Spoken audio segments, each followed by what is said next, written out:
Jobless claims just fell to its lowest level since 1969. And that's the type of news that unfortunately pushed our mortgage rates to its high in 2026. We're going to go over three things today. First, jobless claims. They're in, and what does it mean? And what does it mean to your mortgage rate? Second, does great economic data equal lower rates? And third, we're entering the second week of the war. How does this affect you? And if you're looking to buy, is now even a good time because of what's going on? So let's get started. Jobless claims just hit their lowest level since 1969. And instead of helping your mortgage rate, it just helped send it to the highest level that it's been since January 2025. Here's what happened. That only 187,000 people filed for unemployment last week, down 22,000 claims, blowing past the expectation of 211,000 claims. On its own, those numbers are jaw-dropping. Okay, it's next level. But that type of news landed on the same morning where oil spiked towards $100 a barrel.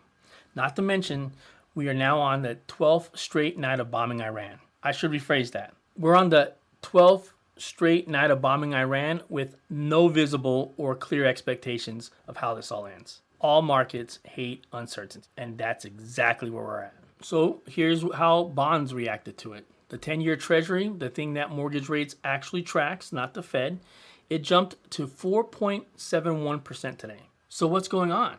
We have a strong labor market. That tells bond traders that inflation isn't cooling, regardless of what CPI and PPI report.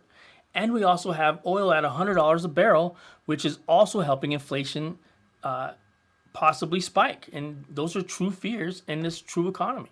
If you go to Mortgage Daily News, they have the average 30-year fixed rate at 6.6%.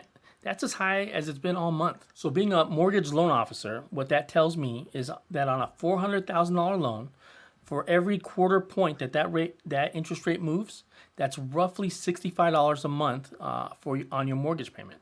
Call it roughly $780 a year extra that you didn't have to worry about a month ago. So the uncertainty with mortgage rates is very real. On one side, we have signs, let's call it breadcrumbs of signs, of the strongest job market in 60 years. And on the other side, we have a war pushing oil to $100 a barrel. When oil goes up, everything goes up. But regardless of what they say, I don't believe we're going to have a handle on this or anything, to be frank, within the next 30 days. Now on to, does great economic data equal better, let's call it mortgage rates, since I'm in the mortgage business? Well, it used to be that a slow or bad economy typically provides lower mortgage rates, and a hot and strong economy typically came along with a higher mortgage rate. Well, today proves that that's not always true. So let's see if we can make sense of this logic. In a weak economy, what that usually means is that the Fed cuts the Fed funds rate, right? Which then other rates tend to mirror the interest rates, including your mortgage rates, and everything typically goes down. So in a strong economy, well, in this case, the data is showing signs of a strong economy. That should mean that the opposite happens, right? That the rates should go up, right? Well, on its basis, that's actually correct for the way that it works. But the part that's missed is that the good news isn't just one thing. Jobless claims at a 57-year low is good for workers. But what that tells the bond market is that the labor market is possibly way too hot. And with the hot labor market, the Fed can't justify the Fed cutting the Fed funds rate. This is on top of oil pushing $100 a barrel, creating its own inflation fears, or its own set of inflation fears. So it's not that bad news always lowers rates, okay? It's the fact that the Fed, they try and take a bird's eye view on its goals, policy, inflation, future intentions of the administration policies, everything. They're looking at the whole big picture. And this week, good news for jobs read as bad news for anyone hoping to get lower mortgage rates. Now remember, the Fed isn't your mortgage rate, okay? The 10-year and the MBS, those are your mortgage rates, but they tend to mirror. And today, the 10-year and the MBS looked at the whole big picture, not just the popular jobless headline claim, and they said problems may be arising. And finally, is this Iran war, is this hurting your chances of purchasing a home? Well, every rate move this week has been building towards one thing, okay? It's the Fed's next decision. We're about 6 days out from that. As of this week, markets were pricing roughly an 83 to 89% chance that the Fed was just going to hold rates steady at this next Fed funds rate meeting. And those predictions basically were based on, the fact that we're holding was based on the fact that we were having cooling inflation numbers, especially with reports earlier in July with the CPI and PPI numbers coming in great. Then this week started, or it came stacked with two different problems, one on top of each other, right? One is the strongest jobs signal in almost 6 decades, and the other is oil pushing towards $100 a barrel. Both of those go against what the Fed is trying to do, and goes against them easing up anything anytime soon. And those two things alone doesn't necessarily mean that they're also going to turn around and raise the Fed funds rate, but it does tell them, hey, we're not lowering the Fed funds rate.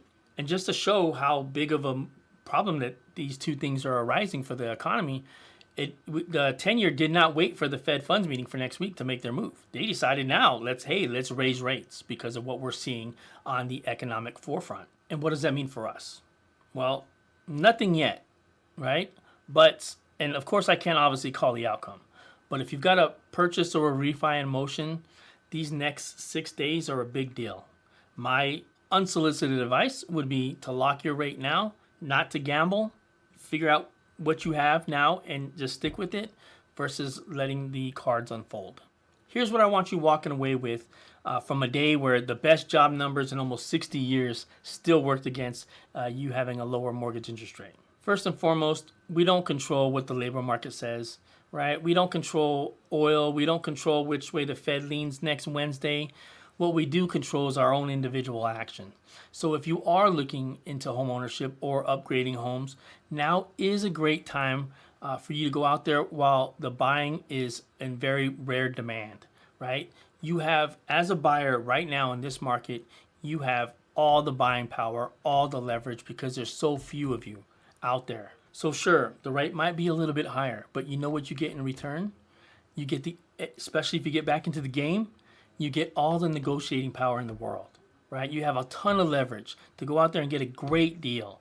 And when the rates finally do come down, you can lower that interest rate. And now then you get the best of both worlds. A house that you want, under terms that you agreed upon and that you like, and then eventually a lower rate with a lower mortgage payment.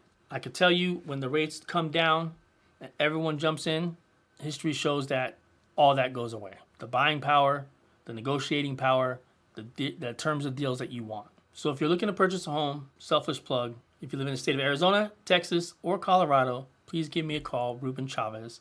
And please remember, life's not meant to be, it's meant to create. Too strong.